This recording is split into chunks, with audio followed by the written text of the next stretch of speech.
Hello, Lean. Thank you so much. Hello, everyone, and thank you very much for your interest in this webinar on attending your first International Book Fair. I certainly hope that by the end of the presentation you have a better sense of what's involved in selling rights as it pertains to your list. So before we get started, can everyone hear me all right?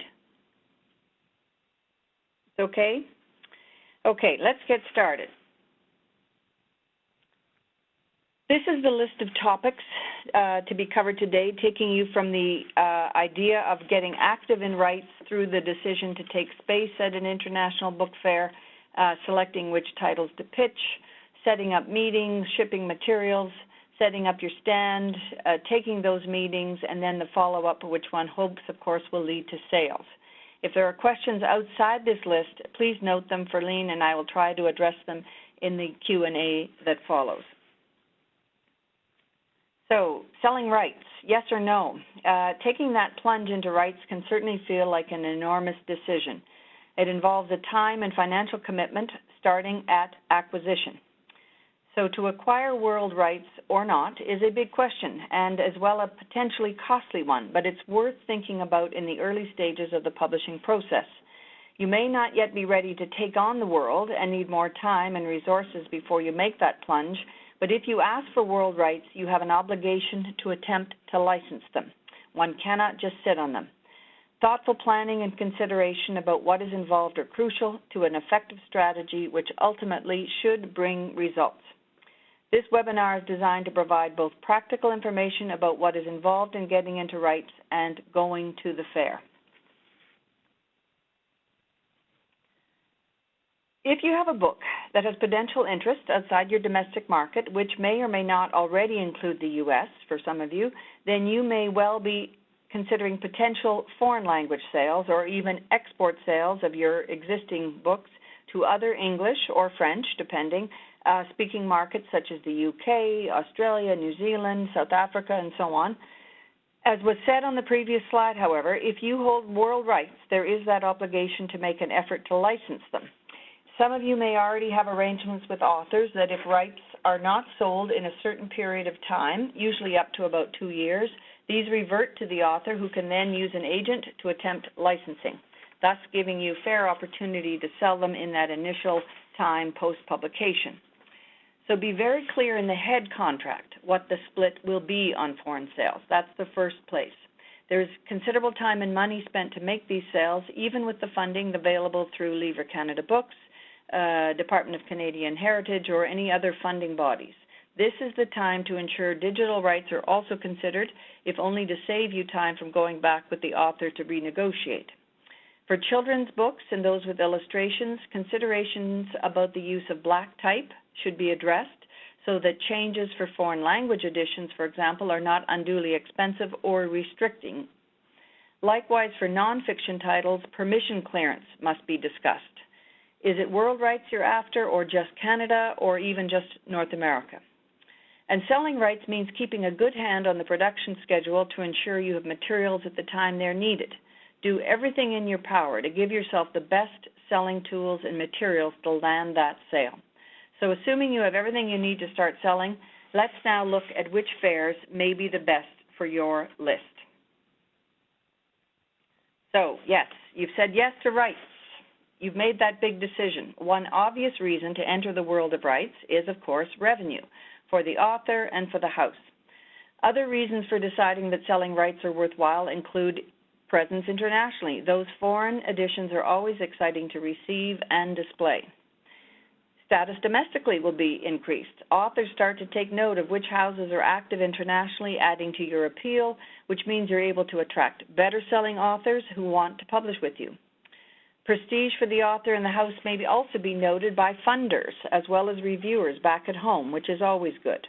And best of all, one sale often leads to more income.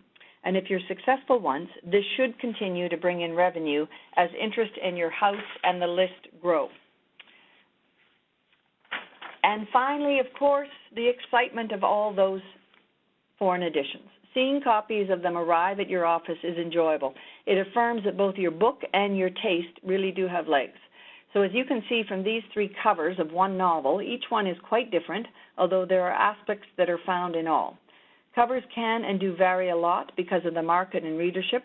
Some publishers insist they see the cover ahead, and I will just add that it can be useful to ask to see the cover ahead, if only to ensure the author's name is clearly visible, whatever the language may be. I once caught that potential major gaffe just in time, hard as it may be to believe.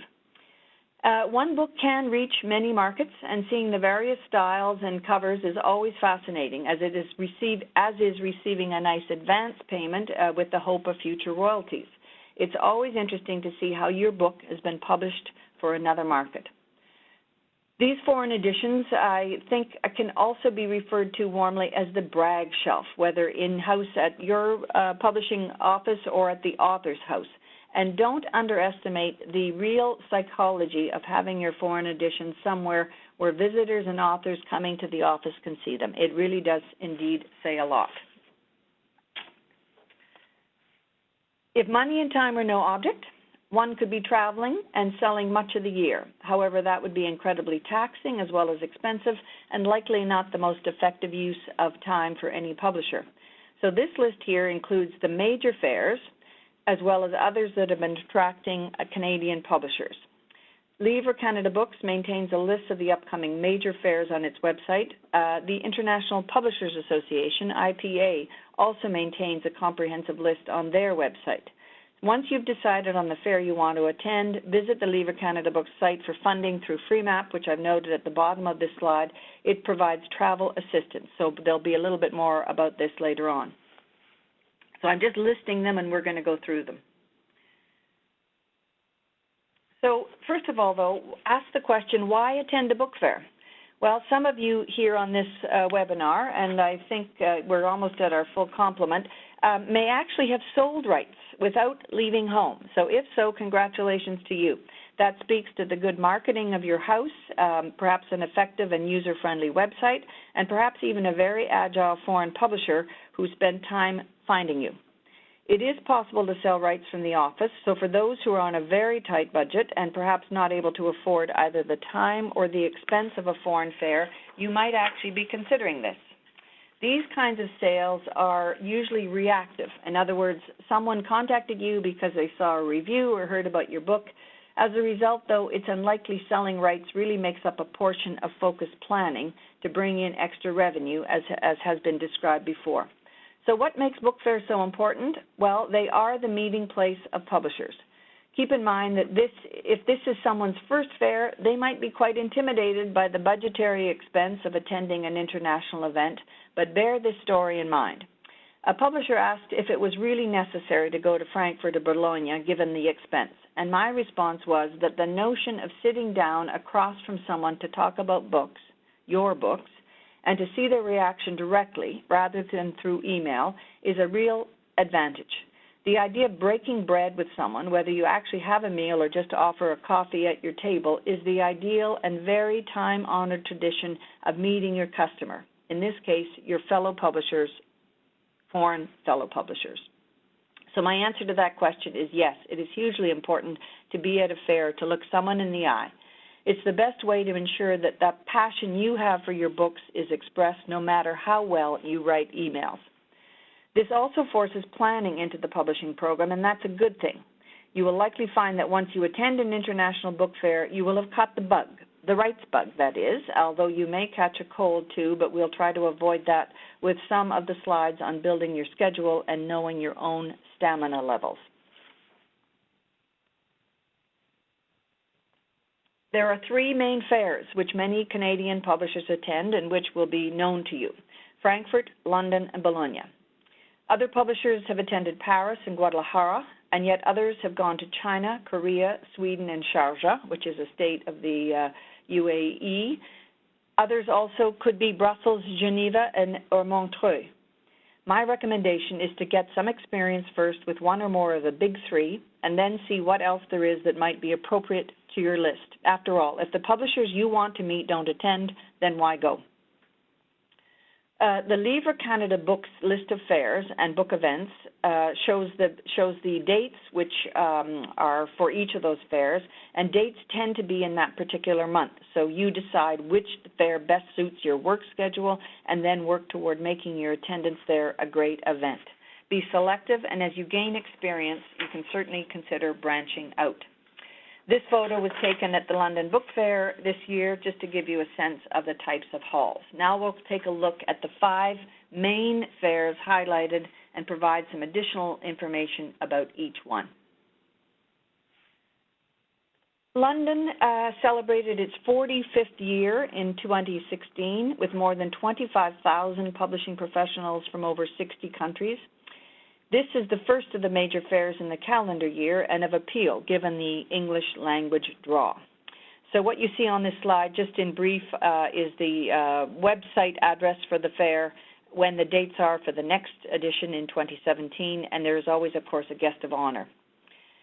The fair is held at Olympia, and everyone is under one large roof organized by sector, so children's and YA, academic, general trade, etc., which makes it appealing and with very much far less foot mileage to endure. In 2017, the London Book Fair will take place during London Book and Screen Week, bringing both publishers and film people together, which is making great sense. If you're signed up for Livre Canada Books newsletters and other rights and export information, you should have an invitation to the 2017 London Book Fair, which is offering an attractive 25% discount, which I've noted on this slide. In an expensive city like London, this is a very appealing price for anyone interested in rights and export sales. Some basic information here about Bologna on this slide. It has been the book fair for children's publishing since the early 60s. A smaller fair because of being children's only, it is held in one of the most beautiful cities in the world, in the food capital of Italy, but some of the biggest things happen there in addition to rights sales. First, the Illustrators exhibit, which showcases the best of the world's illustration, is usually spectacular and very illuminating for those selling rights. The Ragazzi Awards for Best Fiction, Nonfiction, New Horizons, which is dedicated to books from countries where children's publishing is still in development, and Opera Prima. It's a prize for first-time authors and illustrators. These are all awarded during the fair. The Hans Christian Andersen Award is the highest international recognition given to an author and illustrator of children's books. Every other year, IBI, the International Board on Books for Young People, presents the Andersen Award to a living author and illustrator whose complete works have made a lasting contribution to children's literature. The Astrid Lindgren Memorial Award, otherwise known as ALMA, is the world's largest award for children's and young adult literature with the largest purse, some 5 million Swedish krona, which is about 715,000 Canadian at today's rate, given annually to a single laureate or to several. This photo in this slide is taken at the Canada stand in Bologna. Some publishers now take their own stands, leaving the collective stand to smaller houses to display and take meetings at tables, as you see here. In 2017, the Canada stand will join with Quebec Edition to have a much larger space. The hope is being that this will be more dramatic and cause more publishers to visit, which is highly desirable. The invitation to participate in Bologna was set out in mid-November, with December 9th as the deadline. We're obviously past that, but it's possible there may still be some space, so check with Christy Doucette at Livre Canada Books for more information. And finally, for the last few years, the BOP Award has recognized the most significant children's publisher across 6 key areas of the world. Finalists are nominated by the Bologna Children's Book Fair and the Italian Publishers Association, but ultimately decided upon by voting publishers. In 2016, there were no less than 3 Canadian children's book publishers nominated for the Best Children's Publisher of the Year for North America. They included Groundwood Books, Kids Can Press, and Second Story Press, and with the winner ultimately Groundwood, so Canada was well represented.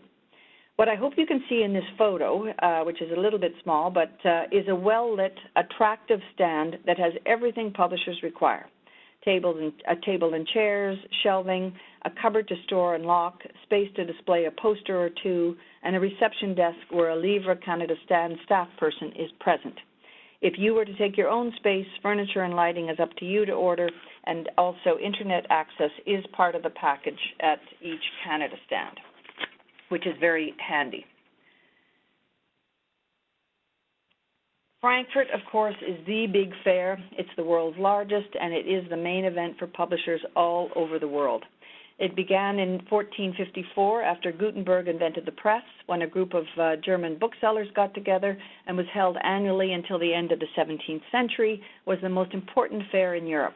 For a time, the Leipzig Book Fair held sway, but after World War II in 1949, the fair returned, and it continues to take top prize. Certainly is the most recognizable. In 2016, over 7,000 exhibitors from approximately 100 countries and close to 300,000 visitors attended to meet, buy, sell, and promote their books. The first 3 days of the fair are exclusively reserved for trade visitors involved with the negotiation of rights and licenses. This does reinforce the mentality that selling rights is a serious business, while helping to keep the aisles and expansive halls relatively easy to navigate in order to attend meetings. This is a fair for publishers of all genres. You can see from this photo that the Canadian collective stand is large, and the hall, just one of many, that houses it even larger. Livre Canada Books works hard to be discovered with colorful signage that stands out so Canadian publishers can be found no matter where you are in the hall. The various stand options include pied-à-terre tables, where you perch for a time and then leave, or a shared stand with a like-minded publisher, or you take a full stand space if you have lots of books and at least 2 colleagues to take meetings. Costs vary based on the space. The benefit is being part of the whole, and Canadian books are known internationally, so there are advantages. Being on a collective stand means you have the benefit of colleagues, new or known to you, who are readily available to answer questions, perhaps give counsel or handy suggestions. Take full advantage of this goodwill.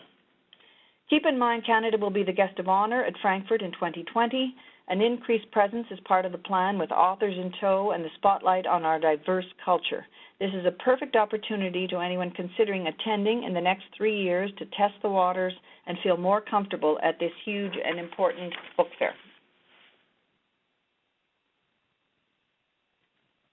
The following 2 fairs are smaller than London, Bologna, and Frankfurt, but may be worth consideration if they align with your primary right-selling goals.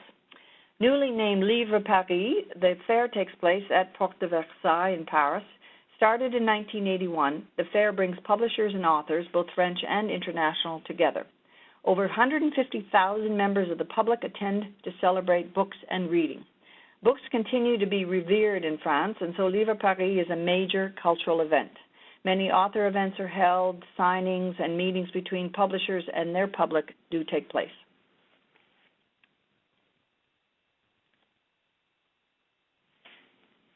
This 10-day Spanish language fair is now in its 30th year. The 2015 Guadalajara International Book Fair, or Feria del Libro de Guadalajara, had over 750,000 visitors, including 20,000 professionals from over 1,900 publishing houses in more than 40 countries. It's organized by the University of Guadalajara, and FIL has been growing annually in size and importance, is now the largest Spanish language fair in the world, even bigger than that in Spain.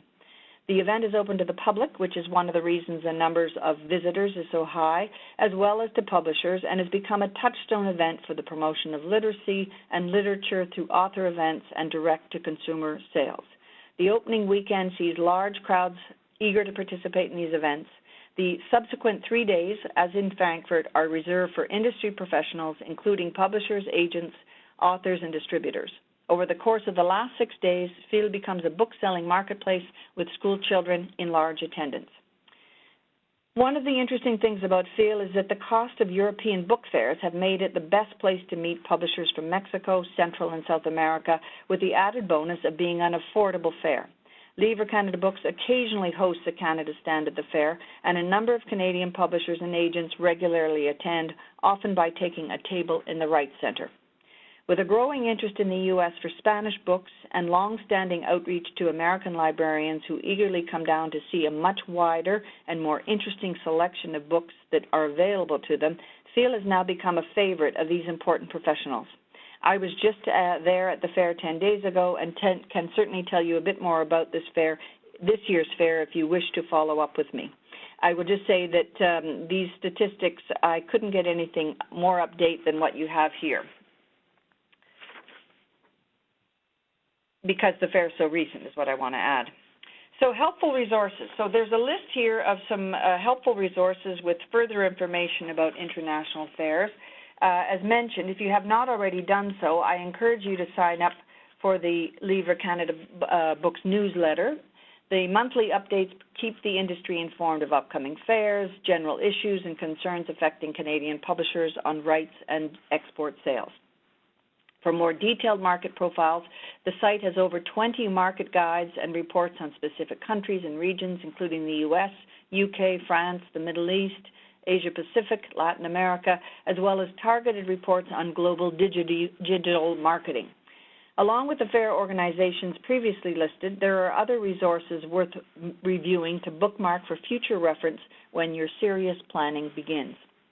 The IPA, International Publishers Association, was founded in Paris in 1896 to ensure respect for international copyright. It now comprises membership from more than 60 publishing organizations in more than 50 countries to represent the industry in various key areas like protection of creative work and freedom to publish. Its website contains helpful information about upcoming international events.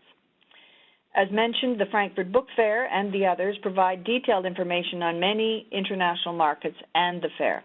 All fairs have websites that provide useful information on a range of subjects. New York-based Publishing Perspectives, which you may know, is a trade journal founded by the German Book Office to provide coverage of world markets for the industry, particularly on rights and licensing. Along with a well-respected daily newsletter, they publish daily magazines, both in print and digital, during the London and Frankfurt book fairs on industry news taking place on the floor of the fair. The Bookseller in the UK is a key publication for anyone focused on that market, whether through export sales or rights licensing. Publishers Weekly and other sites and publications will provide updates and a range of information on trends and sales. You will find the ones that speak to your needs, to your genres, and that best interest you.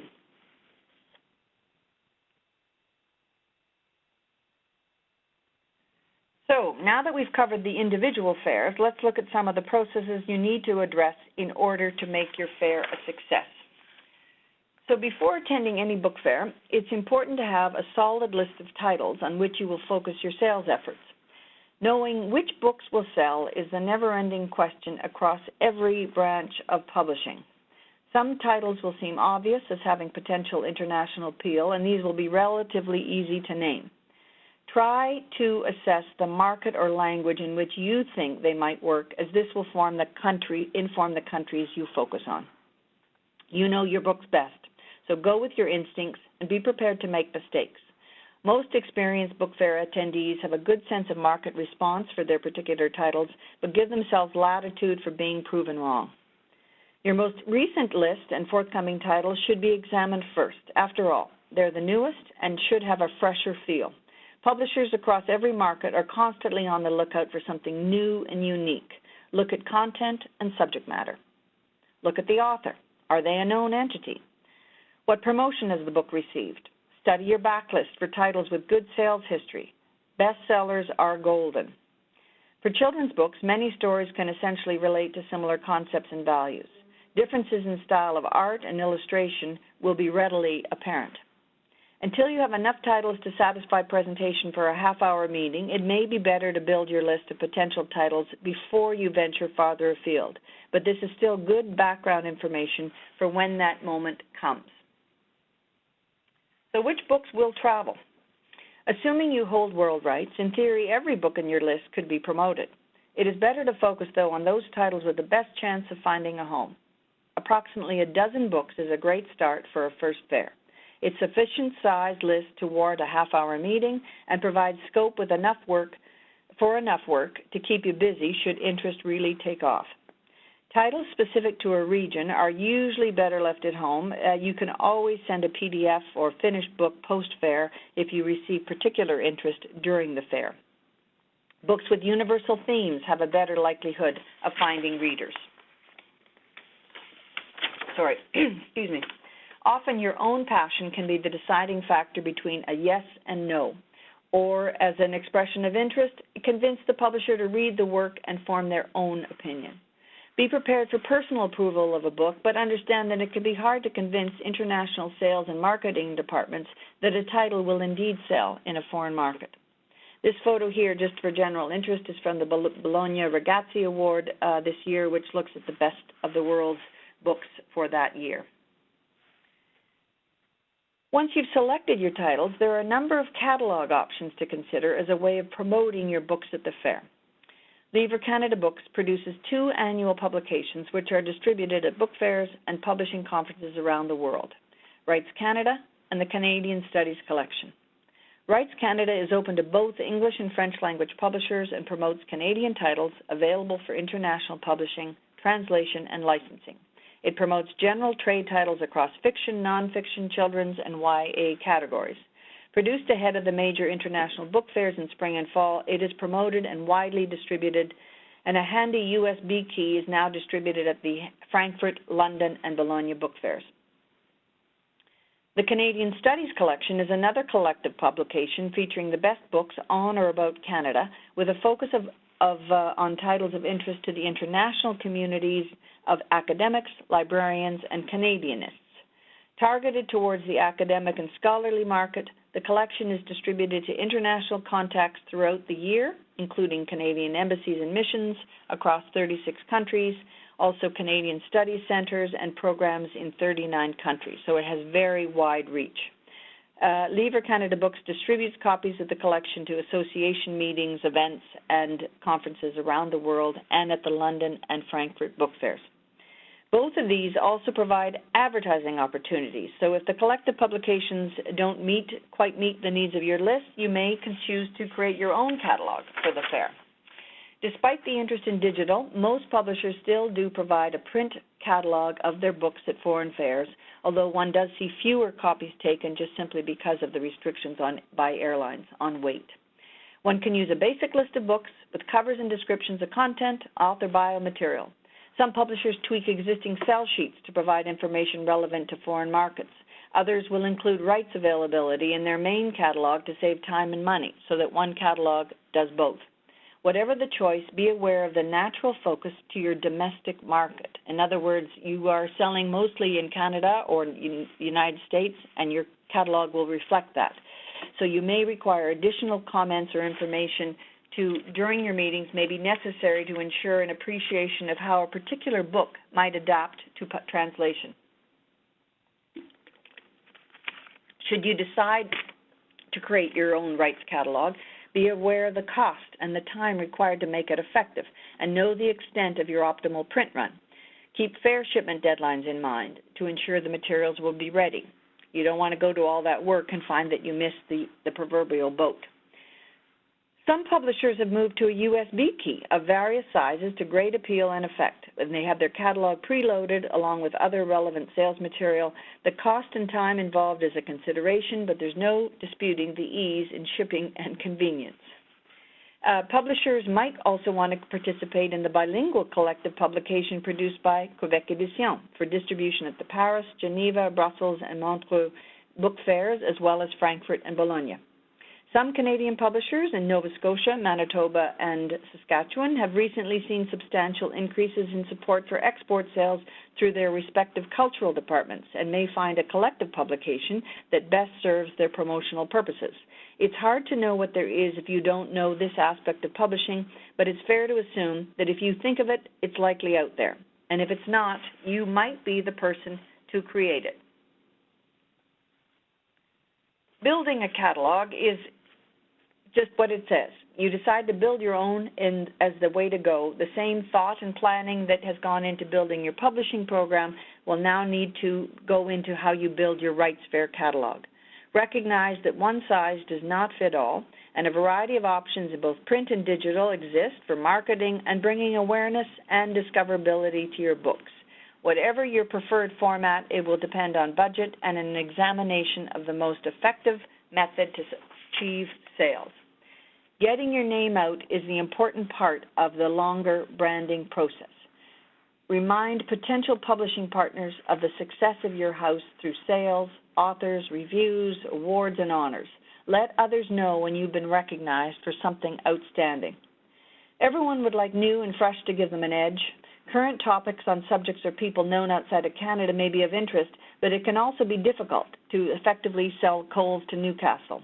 Why would they buy from you when it's quote unquote their product? Be ready to answer that question or anticipate hesitation. Once you have that list of 10 to 12 books, then decide how best to sell or present. As mentioned, will it be a separate rights catalog, as shown in this photo, or will you use your existing domestic catalog? Do sell sheets contain everything that might be pertinent? Perhaps tweak with review quotes that would connect internationally. Include short author bios. If you plan far enough ahead, be sure to include rights availability to save time and money. Make your promotional material work in several ways. Whatever the choice, be aware of the natural focus to your domestic market and keep that in mind. Whether print or digital, plan for one catalog per meeting. Consider bringing one copy in your hand luggage. Lever Canada Books offers a consolidated shipping service to the major book fairs where there is a Canada stand, which is a convenient service. As with book covers and displays, the design of a rights catalog is up to the individual.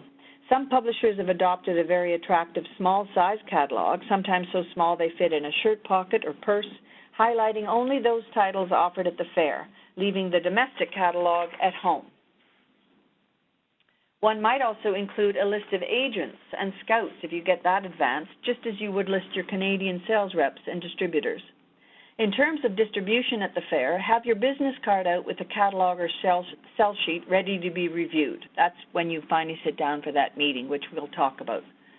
Some publishers will want to look through the sales material before the meeting begins in earnest. Others will mark up the materials you give them as they take notes. And it's quite possible the publisher will actually ask that the catalog be mailed. Keep sufficient catalogs or sell sheets at the stand for each of your meetings, and keep some visible for handing out as publishers walk by or when you're off the stand.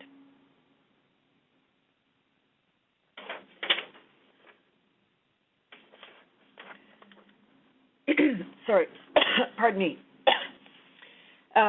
However you arrive at the important decision to attend your first international fair, the earlier the decision is taken, the better the likelihood of success. Stepping onto the international stage should be part of a long-term plan, a decision made months in advance. This cannot be emphasized enough. It is far better to await the following year's iteration of a fair than decide too late and think it will all come together. Sign up for information relating to book fairs now and read as much as possible well ahead. But once your attendance has been determined, there are a number of display options to consider. Selecting the right one can be instrumental in reaching your goals. The protocol in rights is that if you're selling, publishers come to you for ease of displaying books and other pre-published material. If buying, you go to their stand. Choose accordingly from a variety of options, which include the Canada stand, taking your own stand, exhibiting on another collective stand, for example, with the Quebec Edition, taking a table in the rights center of a fair, or even taking a badge as a visitor where you walk the fair. Let's now look at each of the options. Lever Canada Books, has been mentioned, organizes a collective stand for 3 major fairs each year, London, Bologna, and Frankfurt. Occasionally they will organize stands at other fairs as well, such as Beijing or Guadalajara. Months in advance of the fair, an invitation will be sent out to display on the Canada stand. When available, early bird rates are attractive and can certainly save money. Doing so can also spread out the expenses involved in attending a foreign fair, which can be considerable. Space on the Canada stand is offered on a first-come, first-served basis. Book early so as not to miss out. Being on the Canada stand can be advantageous for several reasons. First, your space rental or booking is made through a familiar organization. In addition to basic stand furniture, shelving, and Wi-Fi access, your space fee may also provide access to coffee, tea, and water when available to assist in your meetings. Publishers may have walked a good distance from hall to hall, so having something to offer on arrival will be appreciated. Knowledgeable staff are also present at the reception desk to field questions about publishers and the industry. The Canada stand also offers several different display options for publishers, so you have a choice to choose the option that is best suited to your needs and budget. Publishers can share space with another Canadian publisher and save money. a great option for those making their debut entry on the world market. It's generally a good idea to do this with a house that publishes a different list than yours for obvious reasons, or one that is at least complementary to your list. Another option is to book a full space for your house on the Canada stand. While this option is more costly, it can be a good choice for publishers whose lists are large enough. This size is generally taken where a publisher sends at least 2 staff, often 3, with corresponding tables and chairs to maximize their time. Livre Canada Books also offers a pied-à-terre option for publishers who are seeking a flexible and cost-effective meeting space. Publishers who select this option share a communal space to do their business, and tables must be reserved for specific time slots. Note that the pied-à-terre option generally does not include signage or display shelving for your titles. And this photo just gives you another look at the halls, one of the aisles on the Canada stand, just to give you a sense of the layout. Publishers can also take their own stand on the fair floor. The exact position will depend on the layout of the hall as prescribed by the fair organizers. This option entails dealing directly with the fair office to make space selection, arranging for shelving, rentals of tables and chairs, lighting, storage for personal items, and other book materials for your meetings. The fair will invoice you for payment in the local currency. The services that I've described previously as part of the Canada stand are not part of your package, but you should watch for early bird rates should this be of interest. Having a stand presence certainly does provide walk-by traffic with the visual impact one hopes will occur and which can often result in unexpected but delightful sales. Publishers will certainly attest to having sold rights at the fair simply because a buyer was walking by the stand and something on a shelf caught their eye. Whatever your choice of display, aim to stand out and catch the eye of those walking by. Consider what might make your books distinct from your neighbor. This is also where the importance of taking time to walk the fair is so helpful. One comes away with impressions of what is being published, what you like or dislike, what your competitors are doing to attract attention, which might become ideas for future funding applications, for example. This photo here is a close-up of a bookmark style I wanted to show you. It's something that I've used for attracting attention to the books I'm selling. In this case, it's the novel True Blue by Deborah Ellis and shows the rights sold and excerpts from a few key reviews. Firstly, the bookmark gives news of interest to a publisher, whether one walking by or one who might already have a meeting with me. The sales speak for themselves and are so varied that they too say a lot. I don't know that you can really see, but it's a wide variety of countries, and that says this is a novel of universal appeal if you can read that list.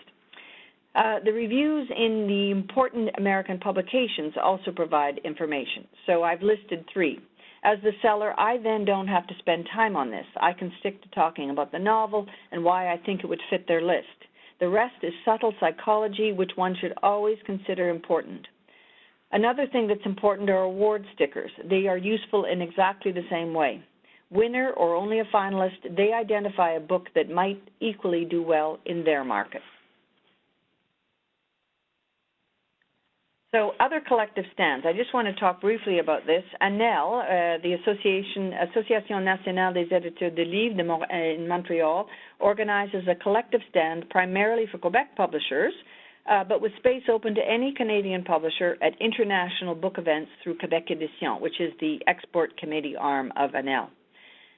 With their stand at Frankfurt Book Fair in the same hall as publishers from France, some publishers on the stand will alternate their presence between this and the Canada stand to give themselves added presence. There is indeed close collaboration between Canada and the Quebec stand, their staff, Canadian publishers, and professionals. It's all very congenial. The photo here just gives you a sense of another collective stand. This one is from Brazil. As you can see, some countries really pull out all the stops to show what they're about culturally. And so you'll just see 2 different websites as well listed, the Quebec Édition website and that for ANEL, if that's of interest. So Rights Center is what's mentioned. The Rights Centers at various fairs are not only reserved for agents, as is often the assumption. Taking a table is yet another option with another price point. What you get is a table and chairs with a small cupboard to lock up a few books and personal items. Generally, the table is a little bit larger to allow space for a stack of books, rather than display shelves that come with the fair stand option. Entry is accessible only to those with a pre-arranged meeting, so there is the drawback. There is no walk-by traffic. This is a photo of the Right Center at Phil in Guadalajara. As you see, it comes with a table, 3 chairs, a small lockable cupboard to store items. The proximity to your neighbor is close, as you can see. So one must keep voice levels in mind during meetings for simple, cordial relations. Arrangements vary from fair to fair, but organizers are very good to keep control on the reception desk where people first come and then are directed to your table. It's possible for some of you here on this call. One advantage is that one is rarely approached with manuscript submissions, something that may be of more interest to some than others. A final option is to attend a fair as a trade visitor, buying an entry badge which permits access to the fair halls, and then you're essentially a moving display. This can work, especially for a first-time attendee who wants to see how it all unfolds. It, however, requires considerable coordination with your schedule to ensure time to get from one stand to the next. For obvious reasons, as I said before, the rule is that if you're buying, you go to that publisher. If you're selling, they come to you. Visitor attendance comes with the added complication of an array of luggage to hold books, catalogs, and any other sales material that you're rolling through the aisles. Of course, I'm assuming in all of this, not everything is just in print. People do take iPads and laptops to show material, but there is still weight and there's still consideration for bringing all these items with you. If you have foot issues or back problems, likely not the best method to meet people, but it has certainly been done by some very effectively. Once you've decided which fair to attend and your display option is chosen, as this will certainly impact your stamina, one should start finding accommodation. So keeping an eye on seat sales for airlines is definitely useful, but it's your bed that is the most pressing. With many publishers traveling within a small window of time, reasonably priced hotels and flights sell out quickly. Check fair sites, as they do link to local tourism accommodation tailored to fit a variety of budgets. In today's travel world, there are a myriad of accommodation options from B&Bs to Airbnb to hotels of various price points. Speak with colleagues for suggestions on where to stay. Consider, though, both your display option as well as your state of mind, for at the end of the day, and these are long days, do you mind hopping a train for less expensive out-of-town accommodation, or would you prefer to walk to the fair? The latter, of course, is often harder to find and usually more expensive, but certainly a creative search planned ahead can yield great results. Hotel rooms are often booked at the close of the previous fair, and loyalty to long-standing return clientele is the norm. Travel does take planning. Like you, exhibitors from all over the world will have been working long hours ahead of departure to ensure all is in readiness to make the most of their meetings.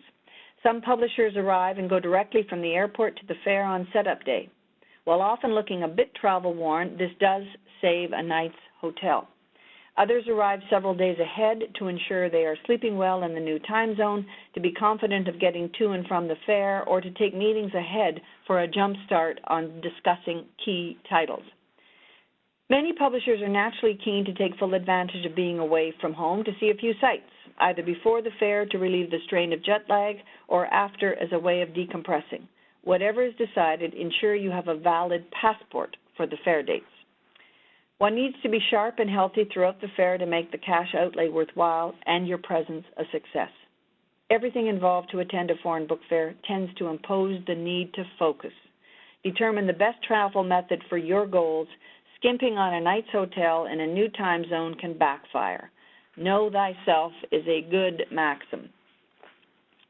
Free map funding will contribute toward the cost, as was said, of a return economy ticket and accommodation. A report of meetings held by country is to accompany the application. Full guidelines are found on the Livre Canada Books website. Deadlines are strict, so be sure you submit the appropriate paperwork to ensure you receive funding.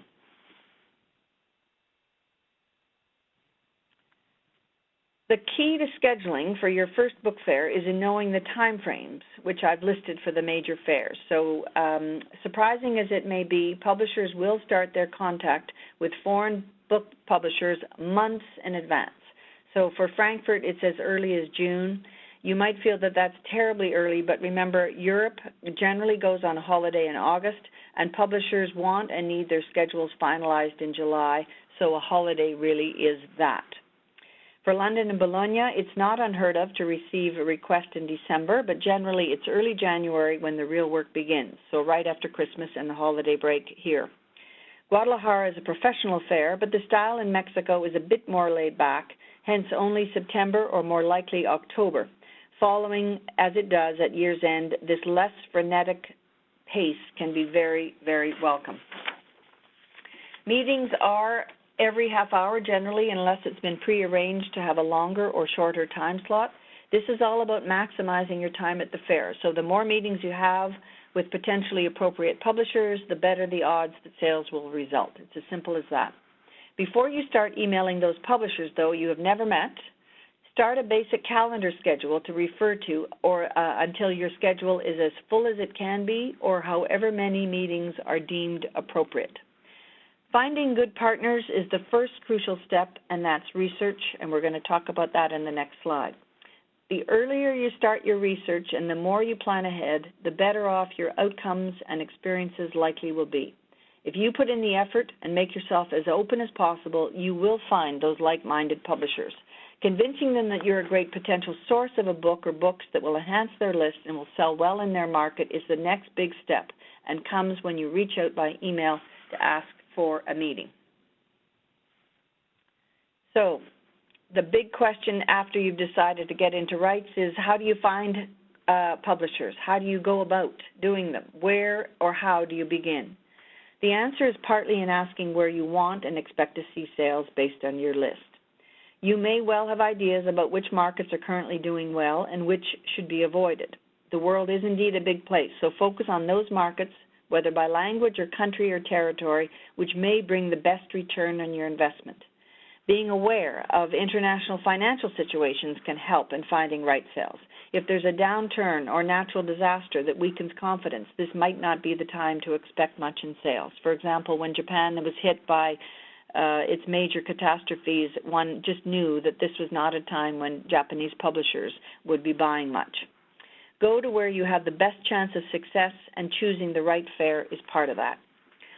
Looking outside your own market can be very instructive. A good place to study international markets, as we've mentioned, is the Lever Canada Books guides. They are excellent resources and reference materials. Read what the experts can tell you and avoid wasting time and money. In the same way that this webinar is intended to steer you through the decision to attend your first fair and avoid major pitfalls, the list of market guides on that website are there to be read in the same way a good travel guide will help. I should point out that while many best-selling books originate in languages other than English, it still receives an unfair amount of attention, making the U.S., the UK, Australia, New Zealand, and so on, those markets are top draw. The absence of translation costs is certainly attractive and can make contracts easier to negotiate and faster as well. This is equally true, obviously, for our French language publishers who have sizable markets open to them for direct sales in France and elsewhere in the Francophonie. A point to think about, Germany and France are historically strong reading nations who do buy translation rights, along with many other countries in Europe. China is also very active on the world markets. Korea continues to be very active. However, virtually every market is open to potential sales. Reviewing individual publishers' websites in that territory that matches your list is an interesting and important research to make. Translation buttons on Internet browsers can help in sifting through annotations and book specs. Such obvious things as book covers usually provide a good sense of the publisher, their values, and ethos. Further investigation into other parts of the website can provide additional insight into whether they really are a good match. One doesn't want to waste precious time meeting someone to discover the publisher sitting in front of you doesn't have a list that complements yours. You only make that mistake once. Fair directories from the previous year are generally available online, at least for a time, and provide good initial contact information. For example, for access to the latest Frankfurt Book Fair directory, just go to the website. There is now a Frankfurt Book Fair app, which is designed for those who are working mainly from smartphones. It's likely the other fairs will follow suit. This photo here just shows you 4 directories from past fairs, just to give you a sense. Whether you take your own a stand or on a collective like the Canada stand, you do receive a copy of the directory with as part of your registration. There is a charge for them, which helps reinforce the value of the information within. Just for purposes, the London directory is on the left, Bologna on the top right, Frankfurt in the middle, and Guadalajara on the bottom right. I tend to bring my copies home just simply as I like leafing through them, but they are available, as I said, online, at least for a time. And the directories really do impress on one that there are lots of publishers. Frankfurt has always been the thickest. You can't really see it here, but it's almost break your wrist thick. Whether you prefer print or digital, directories help by immediately identifying which publishers attend which fairs and should have the most current contact information, so with the key personnel for rights. In some cases, it may be the person selling, but they can certainly take you to their colleague who will buy. Regular reading of Publishers Weekly, I mentioned the Bookseller, Publishing Perspectives, other publications should prove helpful in noting which publishers are winning awards, which seem to garner the most news. Are you a match? That's the question. As you read throughout the year, make a point of bookmarking sites to come back to when life is not quite so hectic. It can also be useful to note where your competitors are finding sales. Are their activities something you can duplicate, or are their contacts ones you might pursue? There may be a sensibility to Canadian that can be exploited to everyone's advantage. Remember that you can't see the same houses year after year. That's another important point. They, too, are interested in new lists, so you have to constantly keep tweaking and looking for new houses, dropping some, adding others to a potential list. Like any good relationship, how you start off together is important. These are relationships to nurture. One bad book sale can indeed kill interest in the rest of your list. So these are sales for the long term, or at least through the term of a license. Start your research early, just as you will be getting email requests at some point as you develop a name or recognition in rights. Start your research early. Give yourself a target number of around 50 publishers you wish to meet from various countries and markets. That may seem like a lot, but in the scheme of things, it's really not. Getting most meetings will be due to your own hard work, your research, your gut instinct for the right house. Some will be serendipitous, others just a lucky fluke. So while it's flattering to have someone writing you to ask for a meeting, before you accept, be sure two things. First of all, are they buying? And secondly, is their list a good fit? If not, then you just have to politely decline and wish them a successful fair. When looking for partner publishers, as has been said, focus on the markets likely to have better economic outcomes and where there are readers. We talked about Germany and France. Keep up with major news and shifts in economies. That will also help to some degree. When you've found publishers from a variety of countries and markets who seem a potential fit, start with the most obvious ones, if only to nail down your first meeting or two. These are important to build confidence and provide practice and effective communication on the foreign front. Once you start regularly attending the fairs, the work does get easier, but it will always likely remain a bit of a chore to get that schedule. After your first fair and the contacts are established, those known houses should be the first ones you approach for the next fair. Nail them down as confirmed while you go back and forth through email to encourage a positive response to your meeting request. So that's just to give you a general sense of how this will be approached. And if I just want to make another general comment about scheduling. If you're not staying close to the fair, consider starting your first appointment at 9:30 as opposed to 9 o'clock, just to give yourself a cushion in case of transit delays or bag searches. This is mainly a factor in Frankfurt, but it does actually take place at most fairs, and it can prevent you from arriving on time, which only adds stress and takes away valuable selling time. So just plan for a bit of extra time. It's also better to give yourself a few practice meetings before you book the one that really seems important. That way you have a chance to practice your pitch and find a rhythm to keeping within the half hour. It takes a great deal of organization to be able to meet and greet, show and tell, take notes, and feel you have covered all these key titles in 30 minutes, and getting a rhythm can take a few meetings, but you will get it. For your first time, aim to group your meetings so that you're on your stand for a set period each day. This will make walking the fair easier to achieve. Separate meetings by country so that no two publishers from the same country meet back to back. It's tactful and will certainly help in the long run if you receive multiple offers for a book. Remember to smile and enjoy this whole process, even if it seems rather difficult at first. Just getting to the fair is an achievement, and if you've planned and researched well, you are very much halfway to success. So now we're going to go and look at a sample email. So start your email with a short but effective message right from the subject line. For example, Frankfurt Book Fair 2017, meeting request, and then your name as the publisher. Be very clear about why you're writing. Think about how you read and react to emails from unknown senders. And besides, the first thing you want to do is to get through their spam filter. Your salutation should always be formal until you get to meet the person. Informal language like hi is frowned upon, as is writing only a first name.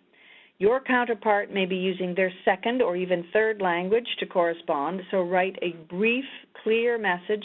Always include links to any books you are highlighting to ensure quick access to your website. After all, you are trying to hook them, and the best way to do that is through looking at your books. Before you push send, however, check that the links indeed go to the desired title. Being effective in selling rights is really all about attention to detail. On your text of the message content, here's where you have to introduce the house, the reason for writing, and present in a sentence or two that you are a publisher of children's books. If the books have received awards or honors or great reviews, say so. We're a award-winning children's house. If there's a particular book you're pitching, say why you think it might fit their list. Show them you're familiar with their books through your online research or having heard or read about them through some of your regular professional reading, so that they're showing that you've actually done a little bit of homework. Often a choice or of two or three meeting slots is needed, and include AM or PM, just to clarify. Include the day of the week and the date to also ensure clarity. If that time is not suitable, suggest a more convenient time. You look forward to hearing from them, etc., etc. Include your full name, title, a link to your website, if not already part of your text. Make it easy for people to find you. They, too, need to figure out if you're worth their time. Then follow up in a day or so. It might take 2 or 3 attempts, as I said, if the first messages have gone to spam. If and when they respond, note this for future reference. Once you've agreed on a time, be sure you send a confirmation email and then keep your schedule updated, showing that that meeting is in fact confirmed. In any scheduling, once you've got them, send the occasional update on awards and great reviews as a lead up to that meeting. Don't inundate them, but what you're doing is building anticipation to seeing this really interesting list of yours and reminding them that your books are indeed continuing to receive attention. So that's the sort of idea of the sample for doing an email. Keep it very succinct but clear and formal language. Best practices for meetings is, as I said, group them so that you're on the stand for a set period each day. Make sure you set aside, though, for some time to walk through the halls to see what the world is publishing. I really can't stress this enough. If possible, I tend to book a 2-hour time slot on the afternoon of the second day. That way I ensure my head is clear, and I also have already had my chance to have a day and a half at least of meetings and presentations and honing my own pitch. Take the time to see what is being published by others. Take photos, too, as a visual reminder, a variety of quick images to note on the flight home. This is a concentrated time when you're seriously looking at covers, styles of presentations, authors, possibly future collaboration for co-publications, for example. It may seem like a luxury as you're building your schedule, but I've never found any interest in doing this the last day of the fair. I'm totally exhausted by then. The last thing my mind or my body wants to do is take in more information. And this really is important market research. That said, get to your first meeting in good time to allow for transit issues, security lineups, getting comfortable, ready for your debut. Being prepared is everything. And I just want to say smile. You can never smile too much, especially across languages. Have a confident handshake if indeed that's appropriate. Present your business card and prepare to receive a card in return. Have your catalog set out on the table and ready to take notes and start pitching. And I mentioned before, getting in a few meetings to practice your pitch before you schedule that really big meeting that you hope where maybe there'll be a sale. But try not to leave anyone really important to the last day in case they have to leave early. Timing is everything. So that takes a little skill to work that out. Follow the maxim, as I said, to alternate publishers from the same country, never back to back. Just as you know fellow publishers back here in Canada, they do too. You don't want to be seen as playing one house against another. Just show some tact and intersperse these accordingly. You may also want to develop close connections with foreign agents while you're becoming more adept and knowledgeable on handling rights yourself. There are many excellent literary rights agencies around the world. Speak with fellow compatriots to see who they use and how payments are handled. Publishers will share a lot of information when asked specific questions, all with the aim of learning best practices. And finally, I want to mention scouts. They can also be helpful in setting appointments with those you might want to meet and are well named. Their job is simply to keep an eye out for interesting properties and for those new and exciting works that may be the next best seller. They work incredibly hard for a list of client publishers who pay them for being accessible, reading long into the night at major book fairs, keeping an ear to the ground, and editors informed. If a publisher refers you to their scout to set up a meeting, it may also be worthwhile just asking the scout if they have any other clients they recommend you meet with. Just going to take one sip of water.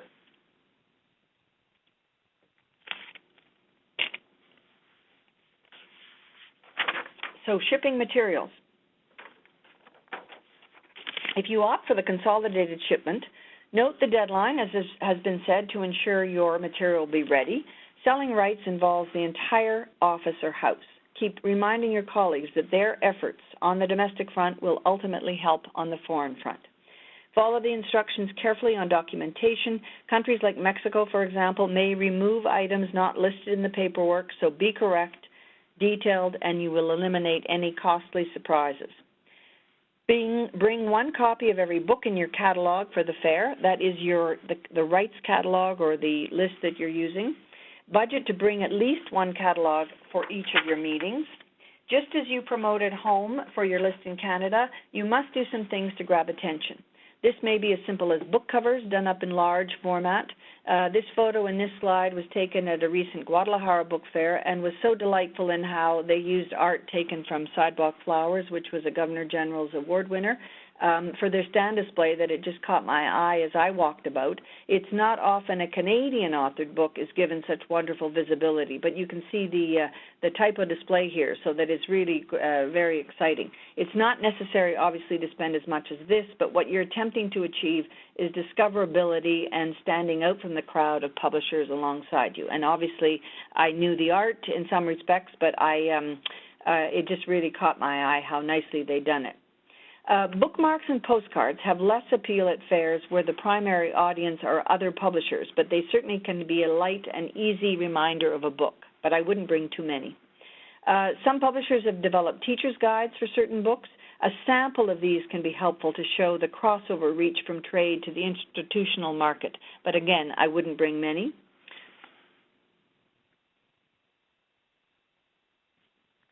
Getting there.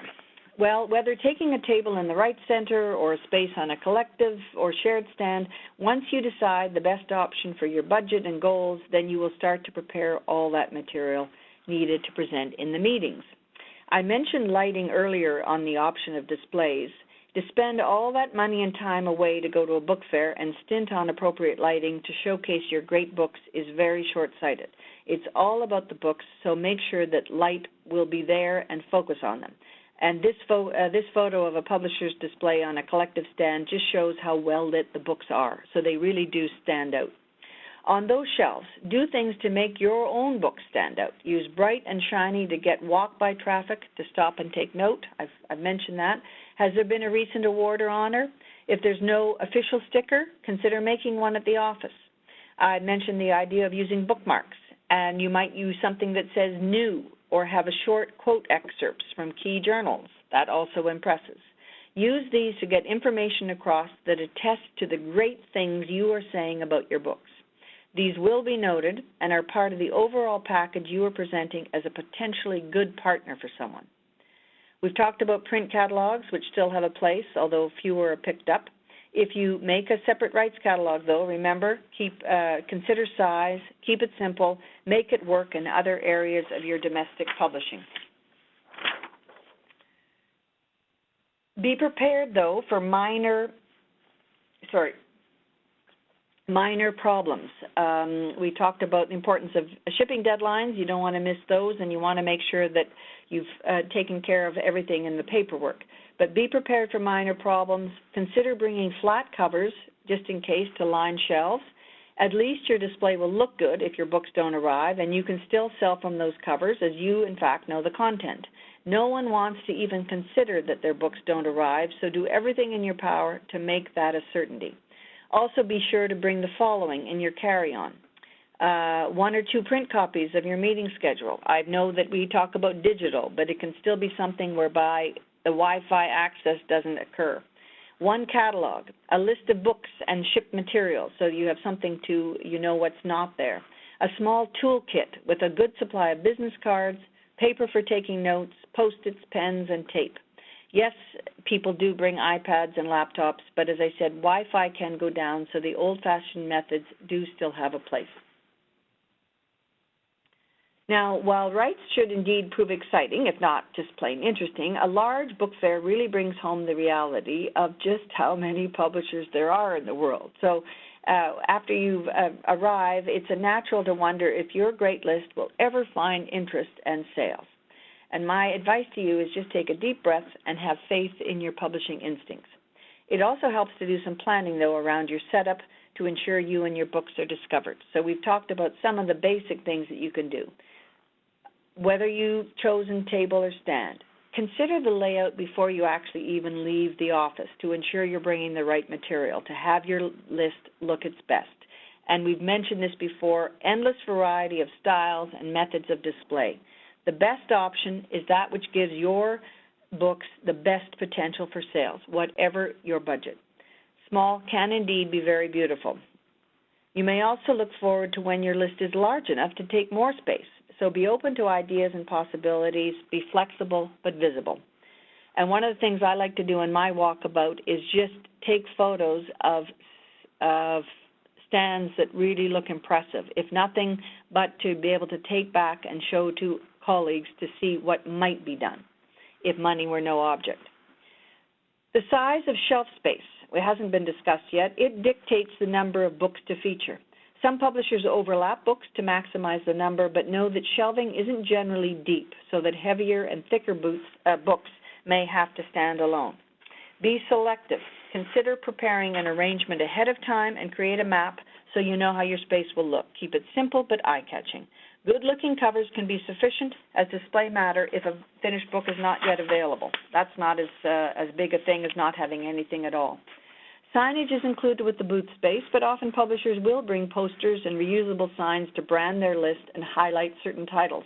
Bring the right kind of tape to ensure these stay up the entire fair. Nothing is worse than retaping your display each morning. Take a photo of your stand to help with future planning and take it on the first day. As you walk the halls, note ideas of what others are doing. The stands you like may end up being potential buyers of your books. Lever Canada Books has been also putting together a small kit of useful items such as a cleaning cloth to wipe down shelving ahead of displaying your books, hand sanitizer, a box cutter for stand setup day. You may have other items that you feel are important. So best practices for setup. This is just a really quick review of the best practices, all of which have been more than emphasized throughout this presentation. In short, be prepared. Unexpected things will always arise, but how nice to know you've done as much planning to avoid the really unpleasant surprises. Attach award stickers if you have them in a good spot on the cover, whether finalist or winner, the brighter the better. Bring a list of awards and honors for all your books, though, just as a handy reference. Whether large or small, whether known or not, these are affirmations and useful in proving the house and its books indeed have merit. While you might not yet be able to advertise any right sales for your book, be sure to highlight good reviews. I've mentioned that. Print these on office-prepared bookmarks, insert it into the appropriate book, make them stand out. Some fairs will provide new bookmarks automatically to insert accordingly, or make your own on a bright color to attract attention. Be professional and inventive.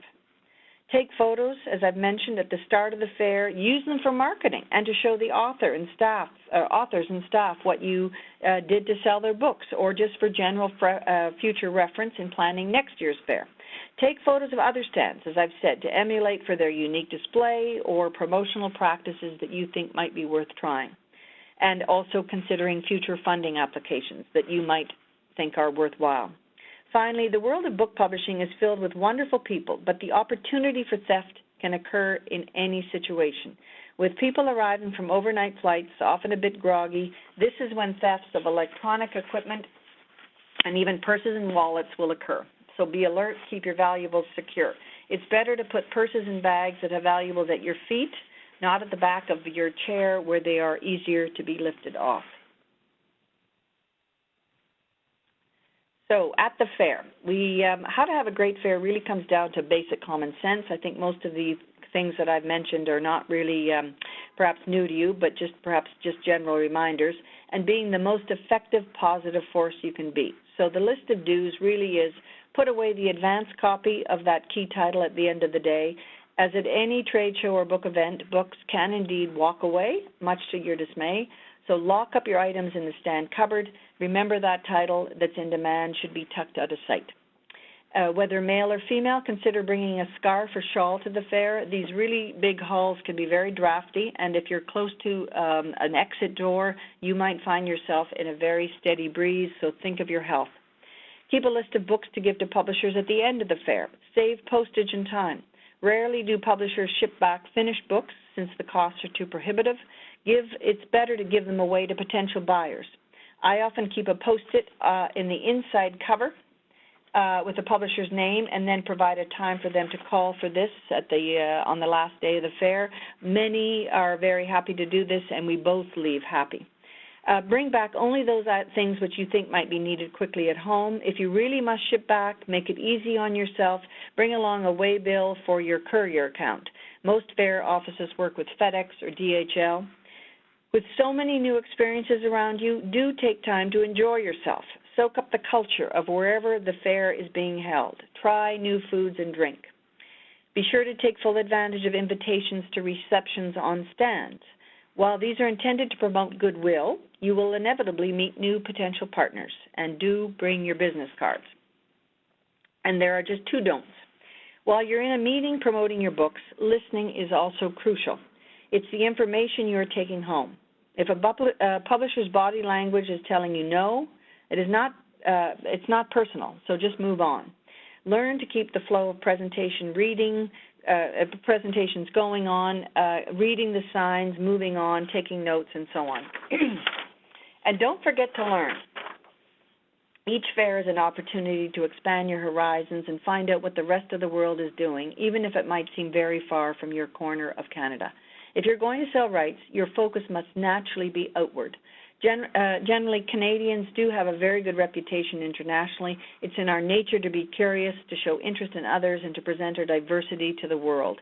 If recent events have shown anything, it's the tolerance to others and an interest in collaboration versus insularity is what makes things more interesting and desirable.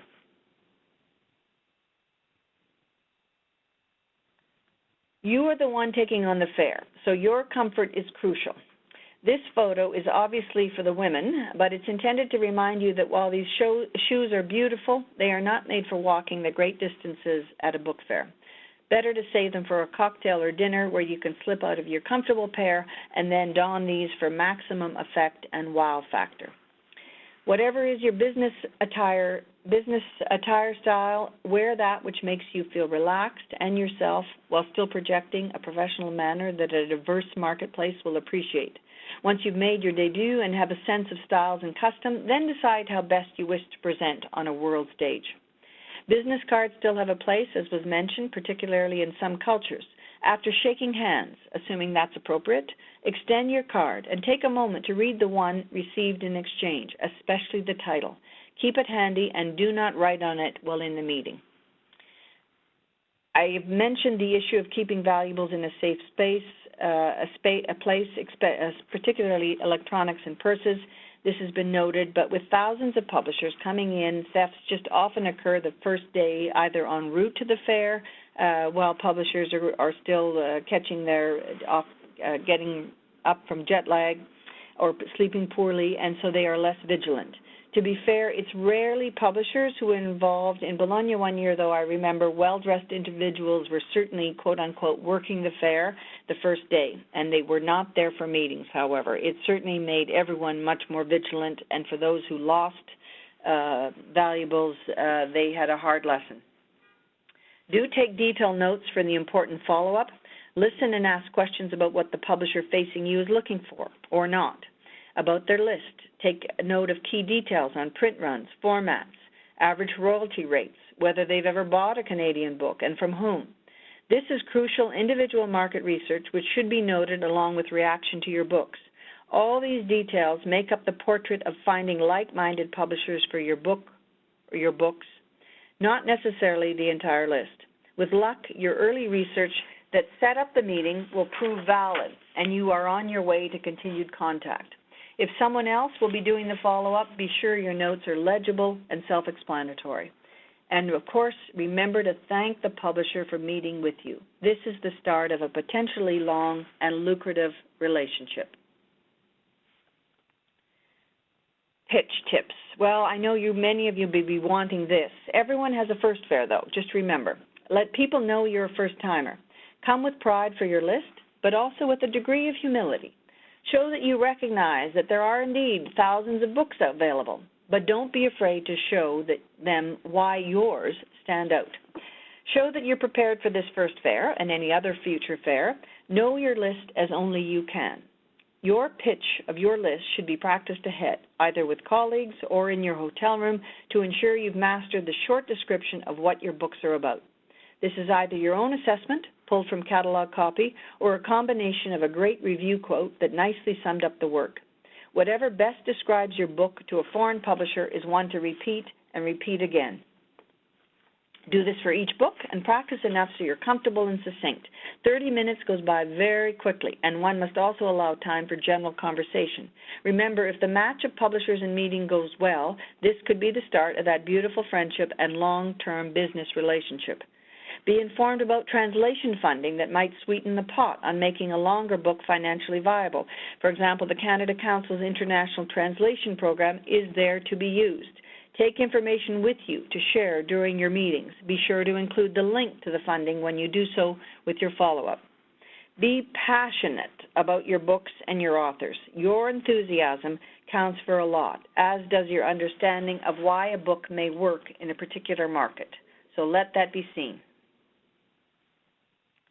For each book from your list that you think has potential for licensing, take 2 minutes to write down the pitch you'll use to best describe what it's about. Key characters, plot line, why it's suitable for sale, why this market, why this language. If there's anything graphic in content or in language, particularly for children's and YA, tell the publisher. They don't want to spend time reading only to find that they couldn't publish the book because of this. Be open with sales figures and how well the book is done in your market. Don't overstate, but do find the hook that might grab the person sitting opposite. Universal themes or topics can fit in any language or territory. Spend time ensuring you know the books, that you've read them. Have handy short author bios, key reviews, latest award lists. I've mentioned that. You never know what will grab attention. Remember, their decision is not personal. Read body language. If they're looking ahead in your catalog, take that as a no and move on. Just note what is liked and also what is not. You don't want to waste time pitching the book again. Let them decide if it's right for their list. These are new relationships which do require tending. Send regular updates on awards and reviews, much as you might do for sales at home. Give yourself a reason to contact them while they're still considering that work or that novel of nonfiction, that work of nonfiction or that novel. But listen. Once they say no to a book, record it. Good note-taking is crucial, from the books they like to those they don't. One has to keep it detailed and accurate. That's all you have to do. So you did it. Congratulations. You've had some new experiences and hopefully survived with only exhaustion from your first foreign book fair. After all the meetings and some nice meals, maybe a nice dessert or two, recovering from air travel and jet lag, it's now time to start the important stage 2, follow-up. Without this, the chances for sales diminish rapidly. It's best to complete your follow-up as quickly as possible after the fair. If you're up to it, use the flight home to go through your meeting notes. At the very minimum, this will ensure you can read your writing. Determine which meetings seem to have the best chance of success and the most interest, and tackle those first upon arrival at the office. It is crucial to record interest in the regimented system or database used in-house. Any colleagues who hold an active responsibility or oversight in rights should be able to access and analyze this information easily. Interest gathered at book fairs is publishing gold.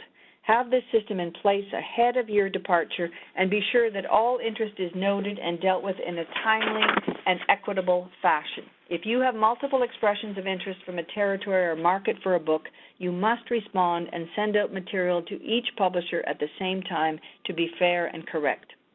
And just to note, should you be so lucky as to have that multiple offer of interest for a book within a certain territory, you really have passed the test, so congratulations. Running an auction can be stressful but stimulating, so I would suggest that you consider calling a trusted publishing colleague for advice on how best to handle such good fortune. Follow-up may be less appealing after all those meetings and all that travel, but this is the important process of securing and maintaining interest. It can't be stressed enough. Many publishers use that flight home to go through notes and decide to assess the interest and decide which ones to tackle first. Remember, all those business cards are precious. While the office and everything left while you were away now looms as a stark reality, the wise and successful rights person knows they have to get materials together and out, whether through the ease of PDFs and email or actual physical packages. It's a huge job, but until you do it, your time at a fair is only half done. If you're able, send messages to the office during the fair so packages with finished books and additional materials go out in real time, or have emails with PDFs sent while you're still away. Timing is of the essence. Often it's the publishers who get the materials out quickly who benefit from a decision on the other side of the world.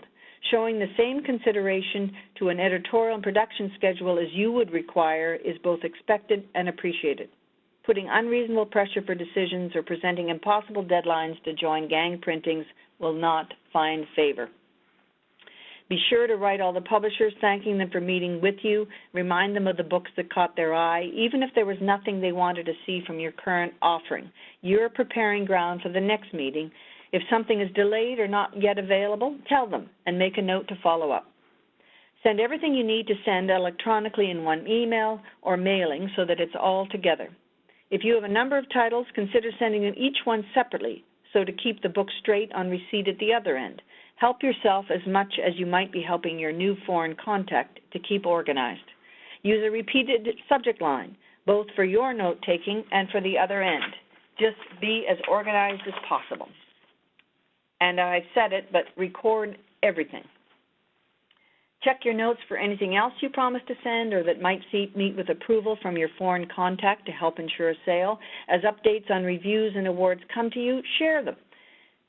They too want to be part of a winning book, so keep everyone informed and be prepared to manage the buzz of a hot book just as you would domestically. You may well reap huge rewards. The most successful rights people have a keen eye for detail and are well organized. This means recording material, checking on receipt at the other end, in other words, not assuming that they in fact did get the PDF, but that they confirmed they got the PDF. Maintaining production schedules within the house and beyond, liaising with production colleagues for print costs, keeping tabs on multiple interests from publishers from the same market, doing follow-ups on material, informing publishers of funding for translation and author travel, if that's possible, sending out contracts, ensuring receipt of advances, and acquiring the foreign editions in the end. No one wants to find they have sold rights for the same book to two publishers. Rights contracts are binding and require the same attention to detail as your head contract. Selling rights is not for the faint of heart. Many refer to book fairs as a marathon, and as you will likely conclude after your own first fair, this reference is an apt description, which is why there's that emphasis on comfortable footwear. Rights sales happen every day and with gusto. Finding sales with your books is possible and fun, but be prepared for the long haul. Your expectations for success from the fair should be reasonable. Remember, not every book or meeting will result in a sale despite your best efforts and the quality of the work. Having attended your first fair, you will have witnessed the vast array of books published around the world. Choice is not the problem. Selling and pitching your books to the right publisher can take time. Like you, they want to find exciting frontlist titles that will bring in revenue, buzz, and prestige, and will continue to sell year after year. Enjoy the time with foreign publishers and new contacts. If you stick with selling rights and attend future fairs, they will most certainly become familiar faces and welcome colleagues. Whatever your style and preference for maintaining good relations, continue to dedicate time to sustain these contacts. Some publishers take small gifts. Others simply connect on a regular basis throughout the year. Invite your contacts to any Canadian networking receptions that may be taking place, or even out for dinner. Much of the success at book fairs happens through informal contact at social gatherings. One doesn't have to devote all your evenings to parties and receptions, but having an interest in knowing more about the other generally leads to good rapport. If you nurture the bond throughout the year and maintain the relationship going forward, selling rights can be both satisfying and profitable for everyone concerned. Sales will come based on the strength of the work, aided by the reputation and means of the foreign house and any additional marketing they may afford. For the most part, as you know, the author will never likely set foot in the country where the sale has occurred unless there's a major book award in the offing or a runaway bestseller. Finally, don't forget those left behind. And I'm not referring to family members who may be keen on porcini mushrooms when you're in Italy. While you were wining and dining in a glamorous city, your colleagues were holding the fort, perhaps responding at odd hours to ensure you had everything you needed for this initial venture on the world stage. Bringing home wine or chocolate or other delights is not merely an act of kindness, it is also the perfect item to enjoy as you take time to talk about your first fair. They want to know how it went, which books got the most attention, what comments you received on your list, so share the moment with them. As you will discover once you attend your first fair, the process is indeed repeatable, happily so. This list has items that have been mentioned or are common sense, but worth repeating one final time. Business cards, pens and paper for note-taking, if not using a computer, shipping labels, if sending books home, or as well as Post-its and tape. Bring a list of the books you've shipped. Consider bringing book covers or jackets to display just in case. Ensure you have access to the most recent production schedule, handy for quick reference if co-production or running on is a possibility. I mentioned bringing 2 copies of your fair schedule, even if you're working from a device. If using print catalogs, bring 2 spare copies, one for your use, the other in case it's accidentally picked up in a meeting. And if you're using a USB key, have it preloaded with catalogs, promotional material, and even chapbooks of key titles. If you're bringing a laptop or tablet, don't forget cords, chargers, and converters. Going to a book fair is a form of cultural diplomacy. You're a representative of your industry, however new you may be on the foreign front. So as I said, consider taking small gifts from Canada for special meetings or to seal what you may feel is a potential deal. But be sure the gift is easy for the recipient to pack as well as light, or the thought may be less appreciated than intended. Comfortable shoes. Believe the veterans when they say to leave the heels for the party, not the hall. Dress for your comfort and ease, but be professional in attire. Bring a shawl or scarf, as fair halls can be cool and drafty. And a few throat lozenges can also be useful and appreciated by fellow standmates as one talks a lot during a fair. Getting the Frankfurt cold is not uncommon, but it may be a badge of honor you wish to forego. So maybe consider packing some medicinal items such as cough drops, echinacea, facial tissues, aspirins, Band-Aids, whatever works for you. All fairs have a pharmacy, but having a few items at hand can save time and perhaps a good night's sleep. As you build your international visibility and branding, the process will become easier and you will certainly gain a solid foothold in how best to sell your list. Maintain good contact with your foreign publishers as you assess the decision to return next year or to try a new market entirely. Mention guarding your valuables at all times. Don't chance it and be alert on behalf of the publishers who meet with you. Security checks are now the norm, particularly in Frankfurt and London, so build in extra time for lineups. Be patient if your meetings may be delayed. Determine the location of the closest washroom for quick visits. For women, scout 2 locations. Stay hydrated. Fair halls are large. One is constantly talking. While liquids can be plentiful during a fair, especially later in the day, water is better for the endurance of your first fair. Consider buying a large bottle to have at your stand to drink throughout the day. I've mentioned the Canada Stand beverages, which may be on offer. Those are intended to assist while you sell and promote your list.